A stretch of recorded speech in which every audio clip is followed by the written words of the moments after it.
Good morning, everyone, and thank you very much for joining us today. Our purpose, as you know, is to strengthen our collective response to the climate crisis.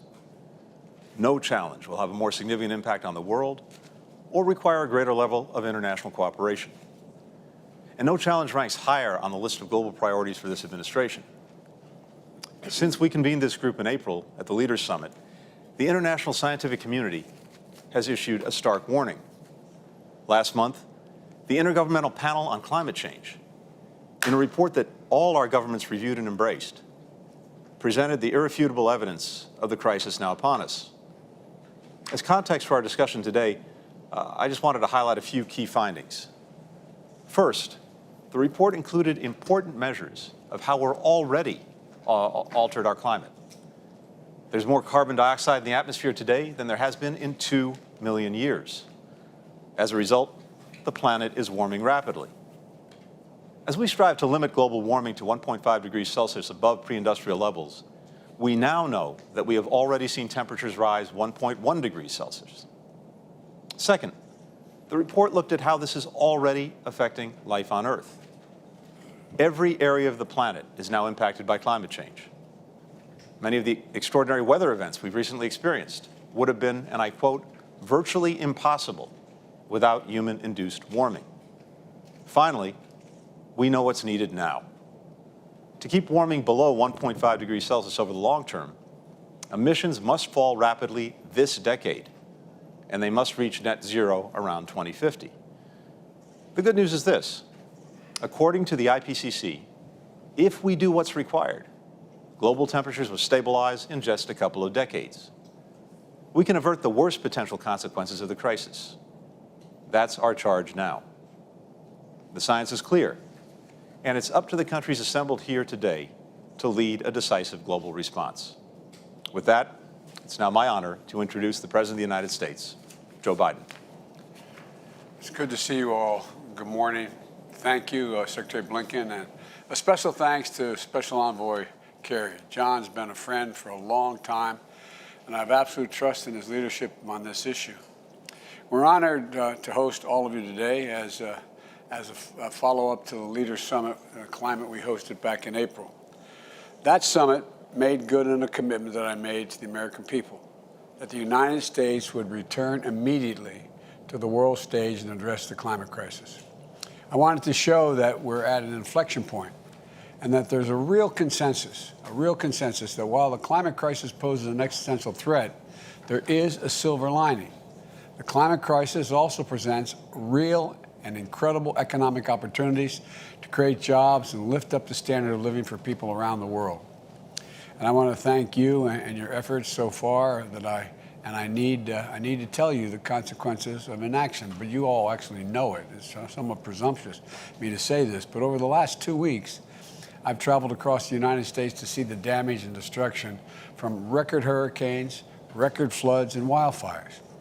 China continues climate continues to change across Europe, Africa, and Latin America, and you've endured massive flooding. Fires have raged across Australia and the Amazon and the Russian tundra. In Siberia, I found it almost unbelievable. Temperatures reached 118 degrees inside the Arctic Circle. The finding from the new Intergovernmental Panel on Climate Change represents a code red for humanity. And the time to act is really narrowing, as the Secretary just pointed out, to get to close to a point of no return. We don't have a lot of time. So we have to act, all of us, we have to act now. When we met in April, we agreed to strengthen our efforts as we head to COP26 in Glasgow. Today, I've called us together again to candidly assess our progress. I'm grateful to those of you who've strengthened your contributions under the Paris Climate Agreement and put forward ambitious targets for 2030. And thanks to your leadership, countries representing more than half of the global GDP are committed to taking steps that will keep us within reach of our joint pursuit of limiting warming to 1.5 degrees Celsius. But we know there's still a lot of work to do. And if anything, our job, in my view, has grown more urgent. The countries representing the major economies forum account for 80% of global emissions. Without adequate commitments from every nation in this room, the goal of limiting and warming to 1.5 degrees slips through our hands, and that is a disaster. And here's what I believe we have to do right now, and what we're advancing here in the United States. We have to bring to Glasgow our highest possible ambitions. Those that have not yet done so, time is running out. For our part in America, I'm working to pass historic investment and to modernize our climate-resilient infrastructure, to build a clean energy future that creates millions of jobs and ushers in new industries of the future. As part of this work, the United States is committed to reduce greenhouse gas emissions between 50 and 52% below 2005 levels by the year 2030. And we set a goal that by 2025, our power sector will be free of carbon. And 2030, 50% of the cars sold in the United States, we believe, should be and must be electric vehicles. A further step we're working with the European Union and other partners to launch is a global methane pledge to reduce global methane emissions by at least 30% below 2020 levels by 2030. This will not only rapidly reduce the rate of global warming, but it will also produce a very valuable side benefit, like improving public health and agricultural output. We're mobilizing support to help developing countries that join and pledge to do something significant, pledge and seize this virtual opportunity. We've already taken big steps domestically to tackle these emissions and create good-paying jobs, introduced by plugging leaks and capping abandoned wells and gas wells. We believe the collective goal is both ambitious but realistic, and we urge you to join us in announcing this pledge at COP26. Now, we also have to make additional progress to support developing countries. At the Leaders Summit in April, I announced the United States is working to double our climate finance, triple our support for adaptation by 2024 for developing nations. And I can assure you that we're looking for ways to go even further toward meeting the collective goal of mobilizing $100 billion a year from the developing world and for them. Our emphasis this year is going to be on building ambition on the road to Glasgow. Glasgow is not our final destination. Whatever commitments we make at COP26, we must all resolve together in Glasgow to continue strengthening our ambition and our actions next year and throughout the decisive decade to keep us at below 1.5 degrees and keep that within reach. That's why this forum, I believe, is so important. And it was an important driver in the Paris Climate Agreement.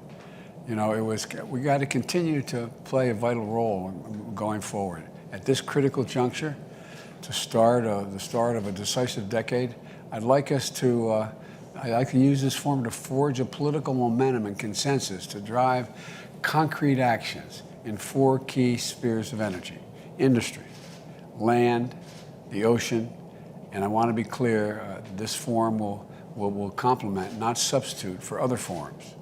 In fact, with respect to energy and industry, we will closely align our efforts with the work of the forums like the Clean Energy Ministerial and the Mission Innovation, both of which I'm proud to say the United States will chair next year. I plan to kick off these efforts by bringing together ministers in January to discuss clean energy goals in power, transport, industry, building sector. We also want to focus on ocean initiatives in advance of our ocean conference and next February. I plan to convene a leaders level gathering so we can take stock of the collective progress we've made. In closing, and thank you for your patience, I want to again underscore both the urgency of this moment and the tremendous opportunity before us. I look forward to continuing this work together, and hearing how you plan to contribute to the climate ambition the world so urgently needs. The time is now. The time is now. And thank you for your indulgence. I'm now going to turn this over to Special Envoy John Kerry. Thank you. Thank you, Mr. President, and thank you for once again bringing leaders together to confront this profound crisis. As you've traveled our country in the past few days, Mr. President, visiting communities devastated by the climate disasters, all of us have seen your tremendous commitment to rallying our nation and indeed the world to step up to this challenge. And I am personally pleased and proud to be part of a team and supporting you in this crucial effort. I want to thank all of the leaders today for your being here. Over these past few months, I've had the opportunity to meet with some of you and with senior officials from your countries and many others. I've also met with business leaders, civil society, religious leaders, with tomorrow's leaders, the young people who implore us to safeguard the future. I've been very encouraged by much of what I've heard. People at all levels recognize the challenge that we face, and they are committed to meeting it. And I believe that we will achieve a global net zero economy. The question remains, however, whether we will do it as quickly as we must and avoid the worst consequences of the climate crisis. In his opening remarks, Secretary Blinken underscored the urgency of the moment from the scientific perspective. It's also important to understand the urgency of this moment from the perspective of those people who have the most at stake, those for whom the risks are truly existential.